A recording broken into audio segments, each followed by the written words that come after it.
Good morning everyone. Hope you are keeping fine at home. In the last class we were discussing about the external hardware, and today we are going to see about the internal hardware devices. So first of all, let us see the illustration of the CPU cabinet and the various components inside the CPU cabinet.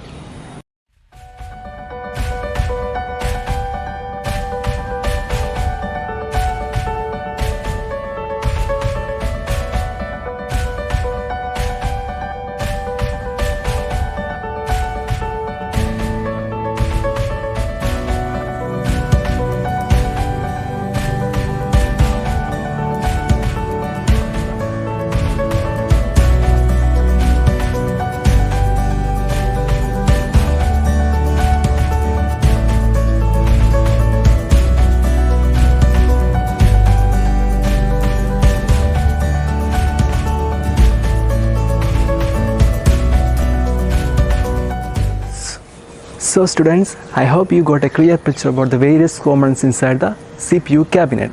CPU cabinet or chassis houses the important electronic and other components of the computer system. So cabinet can be described as the most important part of the computer system. So now we are going to discuss in detail about the main components inside the CPU cabinet. First one is motherboard. A motherboard is the main board, logic board or electronic board of the system. Motherboard contains the important components like central processing unit, RAM, external and internal buses, electronic firmware, etc. It provides the electrical connection for the components to communicate each other, and the motherboard connects the input, processing and output devices through connectors and ports.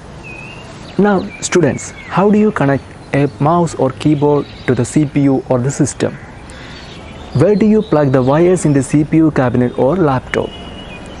The answer is ports and connectors. The channels into which you connect external keyboard, mouses, hard drives are known as ports. There are different types of ports available in the laptop or CPU cabinet, and they are used for connecting different types of devices of different use. And the first one is power port. Power port connects the computer to the power supply. So power port connects the computer to the power supply. Second one is USB ports or universal serial buses. USB ports connects the peripheral devices like keyboard, mouse, printers, etc. You will be very much familiar with USB ports since you are using these ports daily for your common users. Next one is display port. There are two types of display ports available in the computer system. First one is VGA and second one is HDMI. VGA stands for Visual Graphics Array and HDMI stands for High Definition Multimedia Interface. So only through these ports we can connect a computer monitor or a display to the computer system or CPU cabinet. Next one is audio ports. Audio ports are used for connecting audio devices like microphone, headset, headphones, speakers, etc. Next one is Ethernet port, and this port is used for connecting the computer to high-speed internet using the Ethernet cable. So hope you have understood about the different ports available in the CPU cabinet. Now we are going to discuss about slot. Slots are located on the motherboard of the CPU cabinet, and these slots allow the computer to expand its capabilities. Slots are often called as expansion slots. For examples, video card, graphics cards, audio cards, etc.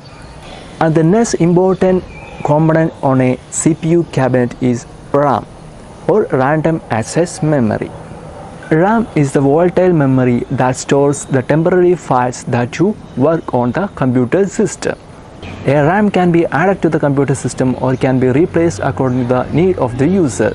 Most commonly, the motherboard have 2 RAM slots and often they have 4 slots also. High-end motherboards can have more than 4 slots, and some motherboards have the capacity to have 8 or more slots also. Next one is computer bus. It is used to transfer data between the components inside the computer or between the computer.